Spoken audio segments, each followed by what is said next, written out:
तो आज मैं बात करने वाला हूँ Ayaz Khan starrer new Bhojpuri movie trailer release date, जिस फिल्म का नाम है जैसी करनी वैसी करनी।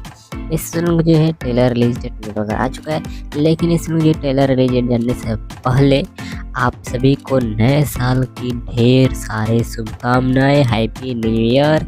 चलिए अब मैं आप लोगों को बता दूं इस फिल्म जो है ट्रेलर रिलीज डेट यानी इस ट्रेलर कब रिलीज किया जा रहा है। जैसी करनी वैसी भरनी भोजपुरी फिल्म जो है, तो इस फिल्म की ट्रेलर जो है रिलीज किया जा रहा है 3 जनवरी को सुबह में 8 बजे बी हुई भोजपुरी के यूट्यूब चैनल पर, जो कि आप स्क्रीन में इस फोटो में देख सकते हैं कि 3 जनवरी को सुबह में 8 बजे रिलीज किया जाएगा। और इस फिल्म के निर्माता के बारे में बात करें तो इस फिल्म के निर्माता जो है संदीप सिंह जी हैं और अविनाश रोहारा। आए इस फिल्म के जो है निर्माता जो है संदीप सिंह जी है और अविनाश रोहारा, यहाँ पे देख लो ऐसे ही नाम लिखा है, यही नाम है। और इसमें निर्देशक जो है प्रवीण कुमार गुडरी जी हैं।